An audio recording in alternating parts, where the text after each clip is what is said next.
Nesta noite nós vamos pensar a respeito de uma doutrina que mudou radicalmente a história. Desde que um monge agostiniano, já nos finais da Idade Média, Martinho Lutero, um homem profundamente atormentado pelas acusações da sua consciência, um homem profundamente atormentado pelo medo do inferno,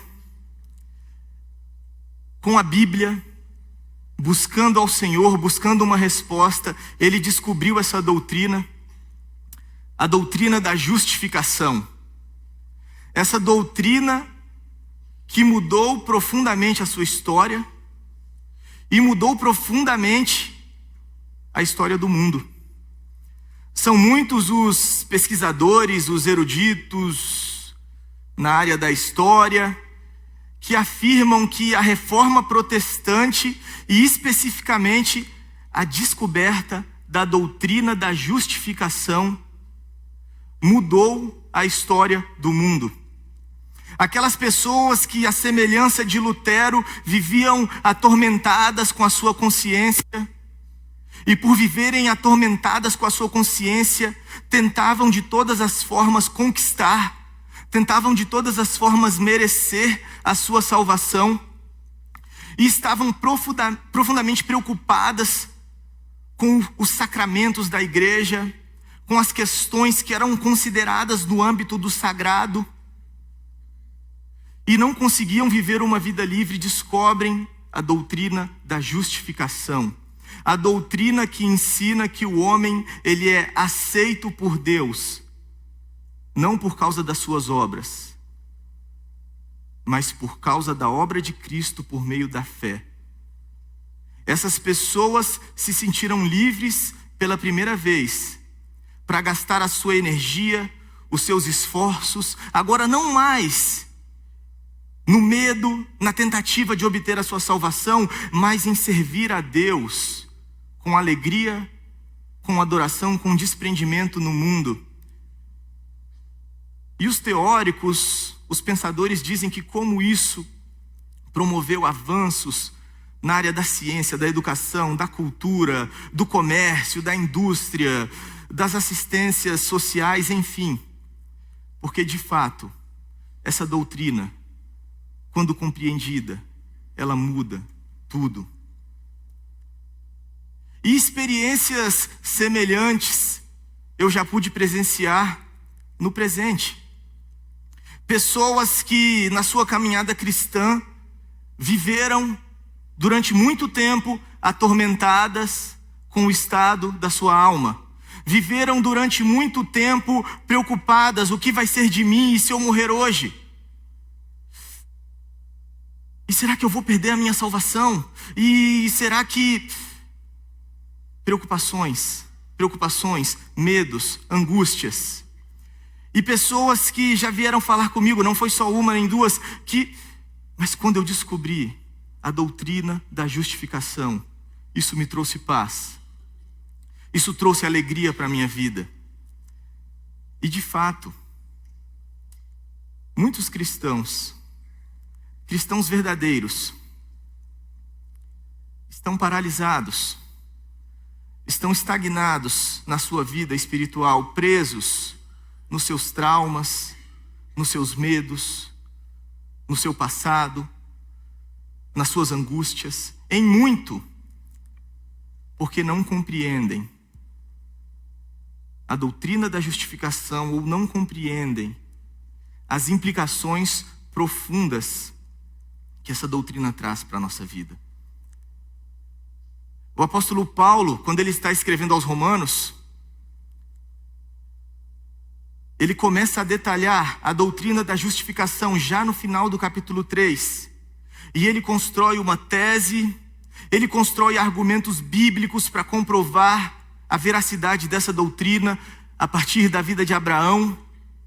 Ele faz isso no capítulo 4, mas no capítulo 5, ele se preocupa em demonstrar implicações práticas desta doutrina para o nosso viver cotidiano, porque a doutrina da justificação, ela possui implicações práticas e que mudam completamente a nossa maneira de viver, de enxergar a nós mesmos e de enxergar o mundo.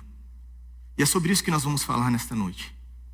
Abra sua Bíblia em Romanos 5.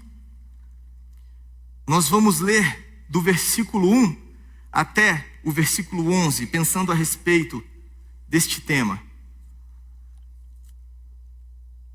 A doutrina que muda tudo, que muda completamente a nossa vida, muda toda a nossa vida. Precisamos crescer no conhecimento dela, para que nos beneficiemos dela. E é sobre isso que vamos pensar nesta noite. Como essa doutrina transforma completamente a nossa vida. Romanos 5, do versículo 1 até o versículo 11. Acompanhe, por favor.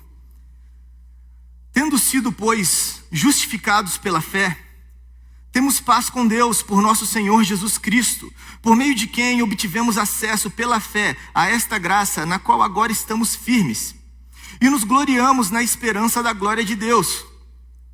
Não só isso, mas também nos gloriamos nas tribulações, porque sabemos que a tribulação produz perseverança. A perseverança, um caráter aprovado, e o caráter aprovado, esperança. E a esperança não nos decepciona, porque Deus derramou o seu amor em nossos corações por meio do Espírito Santo que Ele nos concedeu. De fato, no devido tempo, quando ainda éramos fracos, Cristo morreu pelos ímpios. Dificilmente haverá alguém que morra por um justo, embora, pelo homem bom, talvez alguém tenha coragem de morrer. Mas Deus demonstra o seu amor por nós. Cristo morreu em nosso favor quando ainda éramos pecadores. Como agora fomos justificados por seu sangue, muito mais ainda, por meio dele, seremos salvos da ira de Deus. Se quando éramos inimigos de Deus, fomos reconciliados com ele, mediante a morte de seu Filho, quanto mais agora, tendo sido reconciliados, seremos salvos por sua vida. E não apenas isso, mas também nos gloriamos em Deus, por meio de nosso Senhor Jesus Cristo, mediante quem recebemos agora a reconciliação. A justificação muda inteiramente a nossa vida. O apóstolo Paulo nos afirma isso neste texto. E muda primeiramente porque ela nos traz paz. A justificação nos traz paz. A justificação, ela põe fim em toda profunda insegurança que cada um de nós temos no nosso interior, cada um de nós temos na nossa alma. A justificação, nós precisamos compreendê-la. Se nós desfrutaremos de paz duradoura, se nós encontraremos descanso íntimo para a nossa alma, precisamos entender o que Paulo está dizendo a respeito da doutrina da justificação. É interessante como ele constrói esse termo, ele constrói um adjetivo verbal, ele diz justificados. E esse adjetivo, então, com nuances de verbo, Paulo coloca na voz passiva, deixando claro que a justificação não é algo que nós fazemos por nós mesmos, não é algo que nós conquistamos nas nossas forças. A justificação é algo que é feito por nós, é algo que alguém faz por nós. E ele coloca também, num tempo que é traduzido aqui como pretérito perfeito, que dá a ideia, e realmente é essa ideia, de que a justificação, justificados, nós fomos algo que aconteceu, e aconteceu completamente no passado, e aconteceu de uma vez por todas, e está completo, está realizado, está fechado. E Paulo, ele constrói muito bem este termo com essas nuances, com esse significado. E ele diz então, justificados pela fé. A fé não é a causa da justificação, ela é um instrumento, ela é um canal a partir do qual a justiça de Deus chega até nós. Essa é a preocupação de Paulo quando ele está escrevendo aqui. Quando nós vemos Romanos, Paulo tem uma preocupação em mente, e essa preocupação ele persegue durante vários capítulos, tentando respondê-la, tentando resolvê-la. E qual que é a preocupação de Paulo? Ele começa a dizer no versículo 18 do capítulo 1, quando ele diz: do céu a ira de Deus está se manifestando. Deus, ele está irado com o mundo. E a ira de Deus já começou a ser derramada. E mais. Paulo continua descrevendo isso, ele continua detalhando esse plano eterno de Deus. E ele vai dizer no capítulo 2 que todos nós, embora este mundo já esteja no presente, sendo alvo da ira de Deus, que já começou a ser derramada, todos passarão por um julgamento final, do qual ninguém conseguirá fugir. E essa é a preocupação que está na mente de Paulo.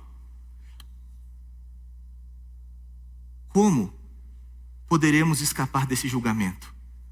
Como poderemos ser inocentados neste julgamento?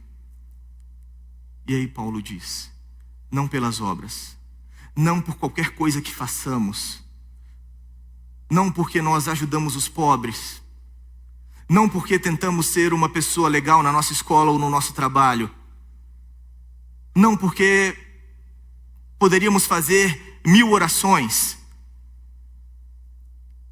Ele coloca na voz passiva. Ser justificado é algo que Deus faz em nosso favor. E ele diz: isso se dá através da fé, por causa de Cristo. Cristo é a causa. Quando Cristo morreu na cruz, toda a nossa culpa foi colocada sobre ele. E todo o castigo que nós merecemos foi colocado sobre ele. E Paulo vai dizer que Cristo, ele morreu pelos nossos pecados e ressuscitou para a nossa justificação. Quando Cristo ressuscitou, foi a prova para todo o universo enxergar que Deus Pai enxergou aquele sacrifício e se deu por satisfeito. E através de Cristo, então, a justiça dele, a perfeita justiça dele, agora está sobre nós que cremos nele. E Paulo diz: nós estamos firmes pela fé nesta graça. Nós obtivemos acesso a essa graça e nós permanecemos firmes nela. A ideia é que nós permanecemos presentemente. Nós estivemos firmes desde a primeira vez que cremos em Cristo. E para sempre permaneceremos firmes. Não existe possibilidade de cairmos da graça de Deus. Desde aquele dia em que ouvimos a palavra de Deus, ouvimos o Evangelho, como estamos ouvindo nesta noite, e pela primeira vez nos rendemos a esta mensagem, e rendemos o nosso coração, e confiamos nessa mensagem, falou: Senhor, é isso, eu creio, eu me entrego. Eu creio, a tua palavra é a verdade, eu me entrego a ela, eu me entrego à tua salvação, eu me entrego à obra de Cristo. Desde esse momento, obtivemos acesso a esta graça, a graça da justiça de Deus, a justiça de Cristo, imputada em nossa conta. Nós que éramos eternamente devedores, por causa de Cristo, eternamente justificados, tornados justos, não nos nossos méritos, não nas nossas forças, mas na justiça dele. E não existe nada que possa nos separar, nos fazer cair desta graça.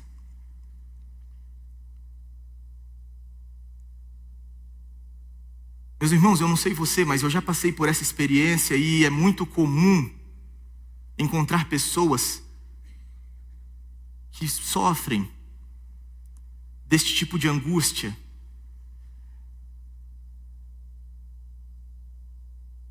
Eu sei que Jesus é o Filho de Deus. Eu já entreguei minha vida para Ele. Na verdade, eu já entreguei diversas vezes minha vida para Ele. Mas quantas vezes meus pecados vêm me acusar, meus pecados do passado, quantas vezes situações terríveis vêm me fazer tremer, quantas vezes eu me pego no meu travesseiro sem conseguir dormir, angustiado porque eu não sei, será que minha alma está de fato segura nas mãos de Deus?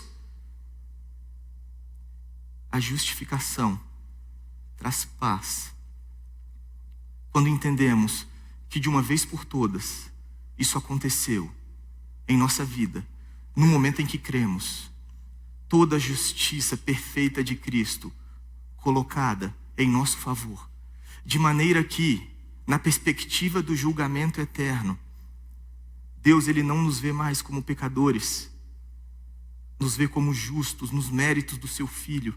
Sim, Deus ainda está acertando e transformando o nosso coração. Estamos ainda crescendo em santidade. Somos, de fato, pecadores sendo transformados de glória em glória.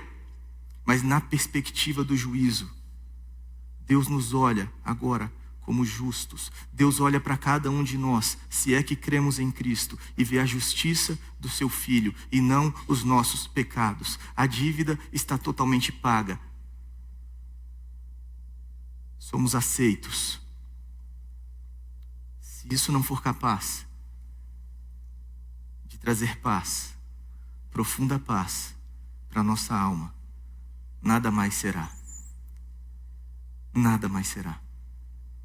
A dívida está paga, eternamente paga. Não depende de nós.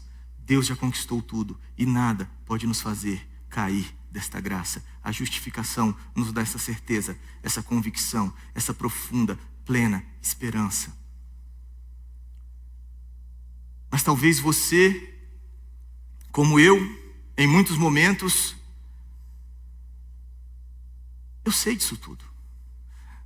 Eu sei que a minha dívida está paga. E eu descanso na minha eternidade.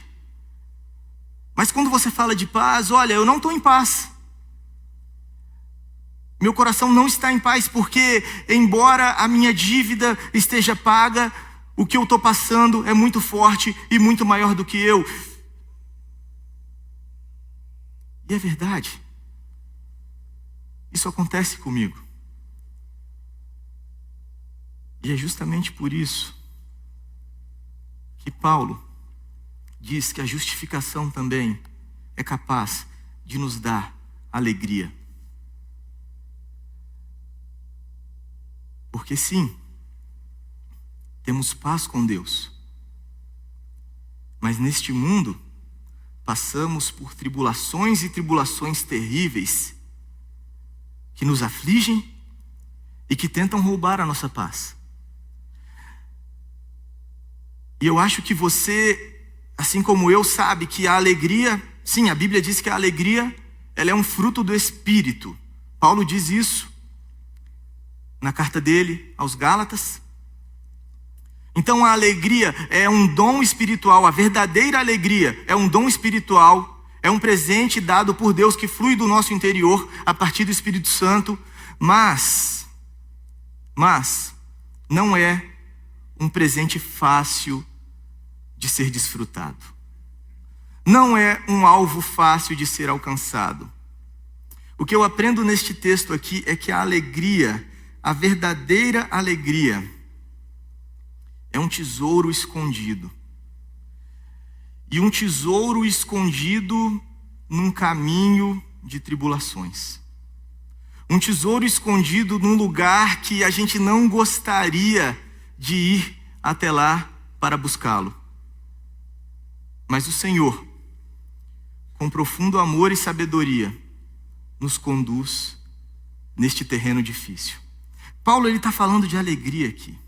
Quando Paulo chega na conclusão a respeito do que a justificação significa na nossa vida prática, ele fala de uma profunda alegria. Por 3 vezes ele repete a expressão, nós nos gloriamos. Nós nos gloriamos. Ele está querendo dizer o seguinte, nós nos alegramos com profundo e verdadeiro entusiasmo. Nós nos alegramos profundamente. E ele dá 3 motivos de alegria, de glória, de entusiasmo. Ele diz, nós nos gloriamos na esperança da glória de Deus. Sim, essa glória que foi perdida, e Paulo falou sobre isso em Romanos 3:23, todos pecaram. Estão destituídos, separados, estão carentes. Essa seria a melhor tradução. Estão carentes. Têm uma necessidade profunda dentro de si. Estão carentes. Que necessidade é essa? Da glória de Deus. Desde que nossos antepassados, Adão e Eva, pecaram lá atrás, perderam o prazer, o benefício, o maior presente de todos, a glória de Deus, a imagem perfeita de Deus, a justiça, a santidade de Deus em si, a comunhão com Deus, e nós nascemos com essa carência, com essa necessidade, com esse vazio no coração, e nós não sabemos o motivo dessa saudade tão grande, o que está de errado conosco, e nós tentamos suprir isso em lazeres, em prazeres, em riquezas, em popularidade, e nada nos preenche, mas através da justiça de Cristo, através da justificação, a esperança da glória de Deus, e nós nos alegramos profundamente. Eu creio que Paulo está falando aqui daquilo que Jesus falou lá em Apocalipse 2, conversando, exortando a igreja de Éfeso, quando ele fala a respeito do primeiro amor. Eu creio que você sabe do que eu estou falando.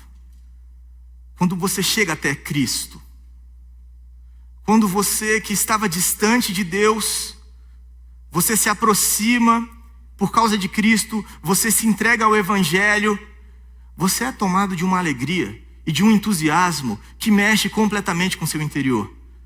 E você se torna até uma pessoa chata. Eu fui assim, você só quer falar de Jesus, você só quer falar da sua nova vida, e todo o seu assunto é só isso.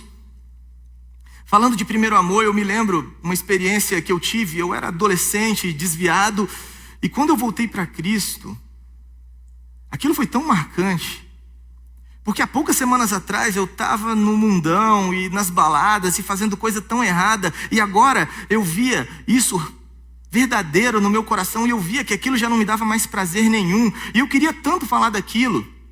E eu me lembrava, eu já tinha ouvido um versículo, cresci na igreja, que dizia mais ou menos que aquele que está em Cristo é nova criatura, as coisas velhas se passaram. E eu falei, mas é isso que eu estou sentindo, é isso que eu queria falar. E eu tive uma ideia, eu quero fazer um folheto com esse versículo, mas eu não sei onde está esse versículo, entendeu? Crente novo.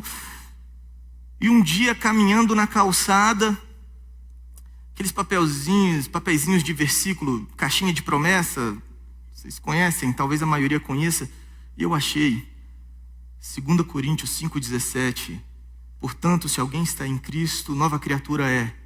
As coisas velhas se passaram, eis que tudo se fez novo. Aquilo me deu uma alegria, aquilo me deu um entusiasmo, o meu primeiro amor. Como a vida nova em Cristo era real. Mas a Bíblia nos diz, talvez a sua experiência te diga também, que nós perdemos essa alegria. Frequentemente, nós perdemos esse entusiasmo, nós o deixamos esfriar. E o nosso Deus, com grande amor, com grande benignidade e paciência, Ele envia tribulação. E aí Paulo diz, nós temos motivos para nos gloriar na tribulação, nos momentos difíceis, nos momentos terríveis. Sabe por quê?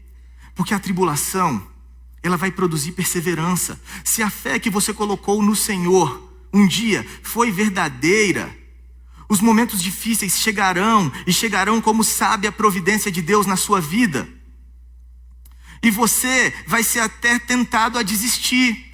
Você até vai ser tentado a chutar o balde. Você vai ser tentado a buscar prazer no seu pecado, extravasar.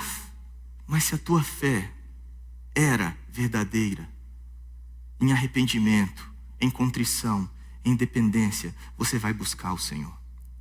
Você vai se achegar ao Senhor. Você vai buscar mais o Senhor na palavra. Você vai se apegar ainda mais a Deus. Em meio às tribulações, você vai perseverar pacientemente. É isso o que Paulo está falando. E a perseverança, numa próxima etapa, ele diz, produzirá um caráter aprovado.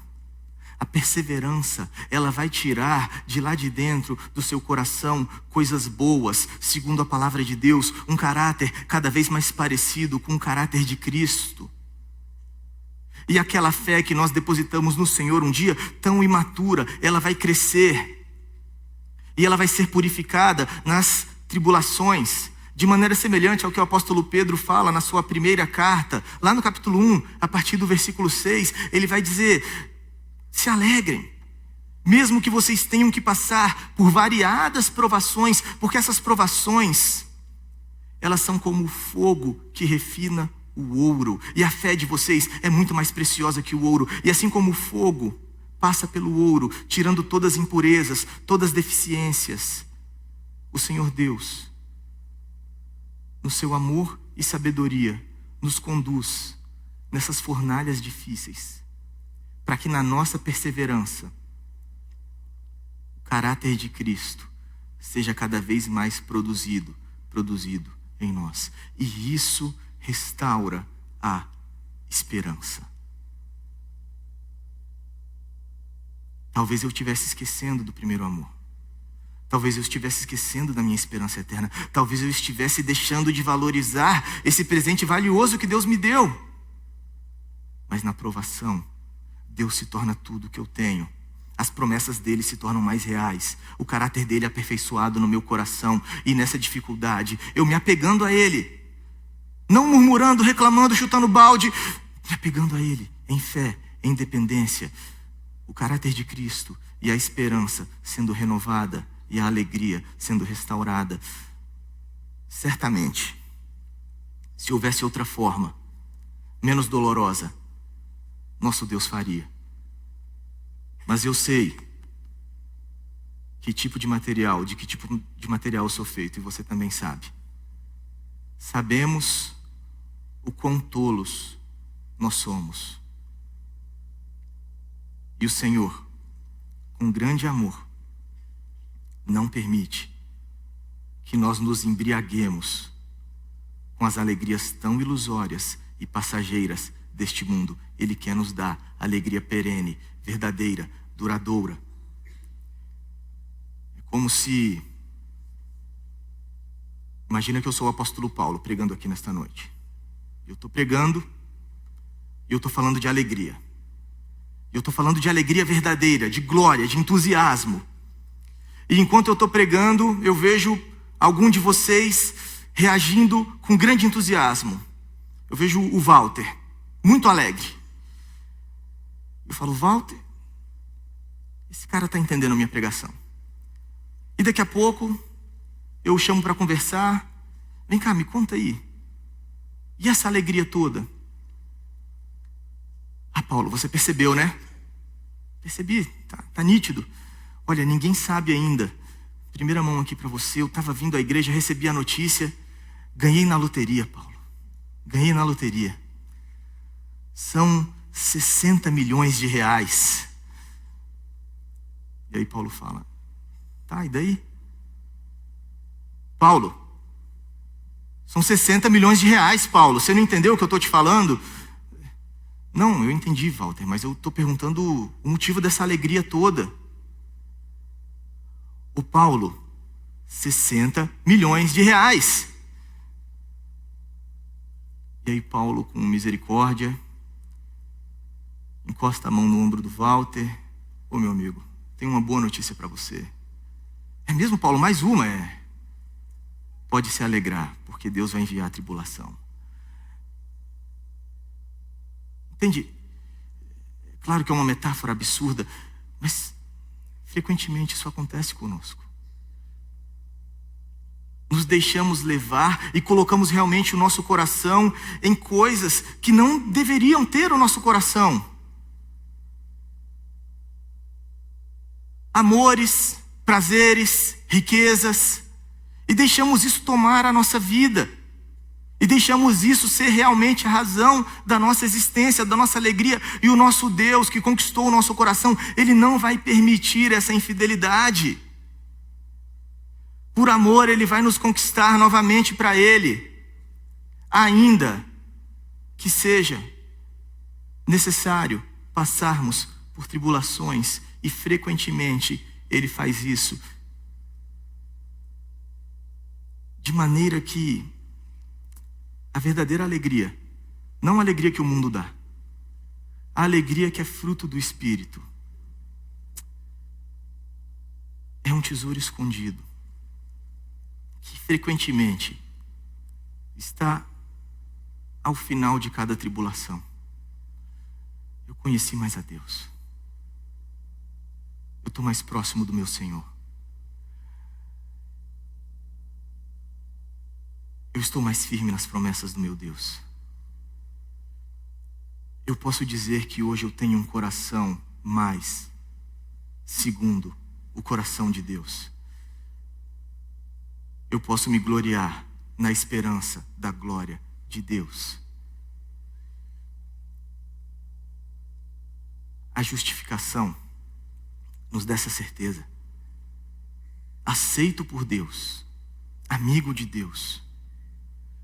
Paulo, ele é genérico o suficiente para que nós de fato acreditemos que qualquer tribulação que venhamos a passar, nossos sofrimentos em muito tem como culpado o pecado, sim. Aliás, todo o sofrimento do mundo tem como causa a entrada do pecado no mundo. Nossos sofrimentos podem ter como causa a ação maligna de Satanás, assim como foi na vida de Jó, assim como foi na vida de Paulo com espinho na carne. Mas a justificação nos dá a certeza de que, seguros na mão de Deus, debaixo da sua amorosa soberania, Ele controla todas as coisas e nenhum sofrimento em nossa vida está fora dos seus propósitos.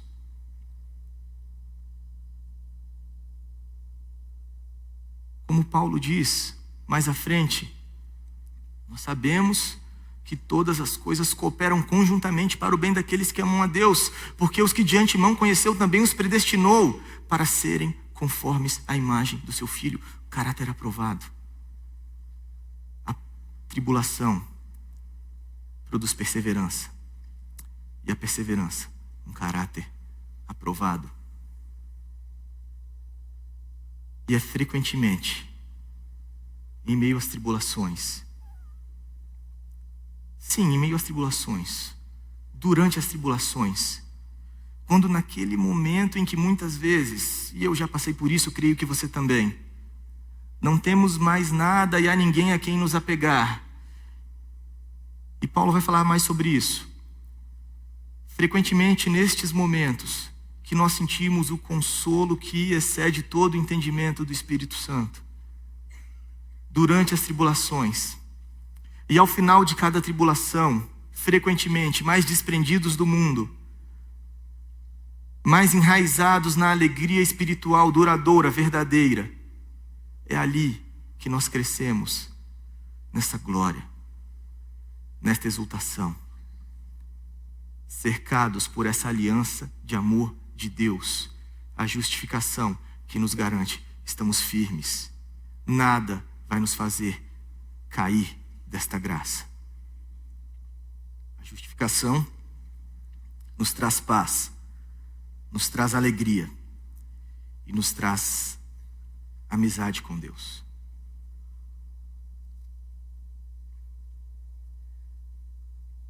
É interessante que a justificação é uma doutrina que tem meandros jurídicos. E, de fato, na esfera jurídica, existe a questão da conciliação. Por exemplo, numa audiência de conciliação, as partes fazem um acordo amigável e aquilo, de fato, tem ali o seu valor, resolve a questão, mas aquilo não abarca o restante da sua vida. Elas podem sair dali do fórum e até estarem brigadas, mas aquilo tem um valor verdadeiro, o acordo. Mas a gente não pode se confundir e achar que isso significa a doutrina da justificação. Paulo, ele fala de um terceiro motivo de glória. Ele diz: nos gloriamos na esperança da glória de Deus. E não apenas isso, nos gloriamos nas tribulações. E não apenas isso, nos gloriamos em Deus. Porque por intermédio de Cristo, Ele nos concedeu agora a reconciliação. Paulo está profundamente alegre. Eu era inimigo de Deus. Eu estava separado em inimizade com Deus, mas veio um pacificador, veio um conciliador, Cristo. E através dele, através da sua obra na cruz, eu tenho uma amizade verdadeira com o meu Criador. E olha como Paulo coloca essa amizade verdadeira. Essa amizade verdadeira se dá de forma real, pela comunhão com Deus através do Espírito Santo. O versículo 5 diz: essa esperança que as provações, as tribulações geram em nosso coração, essa esperança não vai nos frustrar, não vai nos decepcionar. E nós sabemos como isso gera tristeza. Muitas vezes as nossas tribulações são fruto de esperanças frustradas. E Paulo está falando, mas a esperança gerada em nosso coração, ela não vai nos frustrar, ela não vai nos decepcionar. Por quê, Paulo? Porque eu vou conseguir tudo o que eu quero? Não! Porque o Espírito Santo, ele diz aqui, foi derramado em nosso coração. E ele diz, Deus derramou o seu amor em nossos corações. E mais uma vez, aqui está no pretérito perfeito. Mas a ideia é um tempo que não existe no português, em que Paulo está falando, Deus derramou uma vez. E olha o verbo escolhido, derramou, a ideia de abundância. Mas Deus continua derramando constantemente o seu amor em nossos corações por meio do Espírito Santo. Num contexto de tribulação, num contexto de dificuldade, a comunhão do Espírito Santo, a certeza do amor de Deus sendo derramada em nosso coração, a comunhão verdadeira, amizade com Deus. O Espírito Santo nos dando confiança, consolo, sustento a cada dia. E não somente o Espírito Santo, o poder real da palavra e do Evangelho. Do versículo 6 ao versículo 10, Paulo vai falar de implicações lógicas do Evangelho que nos dão segurança. E Paulo vai falar, olha, vai fazer vários superlativos aqui. Se quando vocês eram inimigos, Jesus morreu por vocês, quanto mais agora. E olha a distinção que ele faz no versículo 8, quando ainda éramos pecadores. Mas agora no versículo 9, Deus não nos vê mais como pecadores, Deus nos vê como justificados. E Paulo está usando essas implicações lógicas, profundas do Evangelho, para nos encher de esperança, nessa comunhão com Deus, nessa amizade com Deus. A verdade é que existem profundidades da palavra de Deus que muitas vezes nós apenas experimentaremos profundamente passando por tribulações. Na dependência profunda do Espírito Santo, nos conduzindo e nos iluminando na palavra, crescendo no conhecimento de Deus e dando toda a glória a Ele, dependendo exclusivamente dEle e da sua graça. Penso que seja semelhante ao que a Bíblia diz em Provérbios 17:17, que o amigo ama o tempo todo. De fato, o amigo verdadeiro, ele ama o tempo todo. Mas é na angústia que nasce um irmão. Paralelamente, eu creio que é isso que Paulo está explicando, que é na tribulação que nós provamos o poder fiel de um Deus amoroso, lutando em nosso favor, em profunda dependência dEle, na comunhão com o Espírito Santo, derramando e confortando o nosso coração com a certeza plena do amor e da aceitação de Deus no nosso interior. Amizade com Deus, caminhada com Deus. Eu me lembro, por exemplo, do Salmo 25, versículo 14, quando Davi está louvando a amizade íntima com Deus, e ele diz que o segredo do Senhor é para os que o temem, e Ele os fará conhecer a sua aliança. Aqueles que estão debaixo de uma aliança com Deus, e nós sabemos isso de maneira ainda mais profunda por causa de Cristo. desfrutam de uma intimidade com Deus. A palavra ali, aquele verbo, como foi traduzido, o segredo do Senhor, algumas traduções dizem a intimidade do Senhor, traz a ideia de uma amizade de família, uma amizade de casa. Em casa, você está à vontade para ser quem você é. Você está à vontade para abrir o seu coração, para falar de assuntos que você não fala. Davi usa esse verbo para falar da amizade que aqueles que têm uma aliança com Deus desfrutam. Desfrutamos por meio do Espírito Santo, no poder da palavra, comunhão com Deus. O Senhor Jesus, lá em João 15, quando ele está se despedindo dos discípulos, chega um momento que ele fala: olha, eu já não chamo mais vocês de servos, porque o servo não sabe a vontade do Senhor. Eu chamo vocês de amigos, porque tudo que eu tenho ouvido do meu Pai, eu tenho revelado a vocês. A comunhão que eu tenho com meu Pai, eu tenho estendido a vocês. A intimidade que eu tenho com meu Pai. Paulo está louvando a Deus, porque a justificação nos dá essa certeza. É uma amizade real, é uma caminhada verdadeira com Deus, por causa de Cristo, por meio do Espírito Santo. Amizade verdadeira com Deus.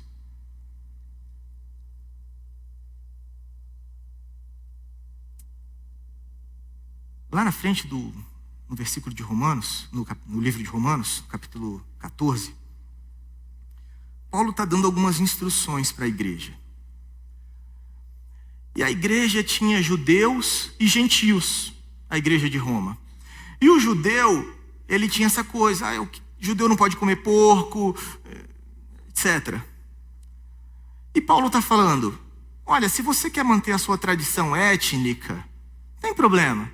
É uma tradição cultural, étnica, você sabe que isso não afeta a sua salvação, mantenha. Mas não julgue aquele que come todas as coisas. E aí ele fala para o gentio: e se você come todas as coisas, não julgue aquele que não come também. E ele diz o motivo: porque o reino de Deus não é comida e nem bebida, mas justiça, paz e alegria no Espírito Santo. Eu creio que Paulo está ecoando este ensino aqui, porque quantas vezes nós nos prendemos em picuinhas semelhantes com este mundo. Aqui não tem judeu, nem, né? Mas nos apegamos a coisa que Paulo diz: isso é deste mundo, isso vai passar. O reino de Deus não é isso. E a gente se apega tanto a este mundo, a coisinhas, e colocamos todo o nosso coração e todo o nosso ser em coisas que vão passar. E Paulo diz: o reino de Deus não é isso. O reino de Deus é a justiça que flui de Cristo e que é manifesta em nossas obras. Paz com Deus, alegria espiritual. Que esse texto nos ensina que a justificação, ela muda toda a nossa vida, pois ela nos traz paz, profunda paz, alegria, ainda que tenhamos que passar por tribulações, a convicção do Espírito Santo de nos alegrarmos no sofrimento, e não por causa do sofrimento em si, mas por seus efeitos, sabendo que neste momento está disponível, acessível a nós, um Deus amigo, um Deus que pode olhar para cada um de nós com um sorriso nos lábios, porque toda culpa, toda dívida está paga e a justiça de Cristo está sobre nós que cremos nele. A justificação muda.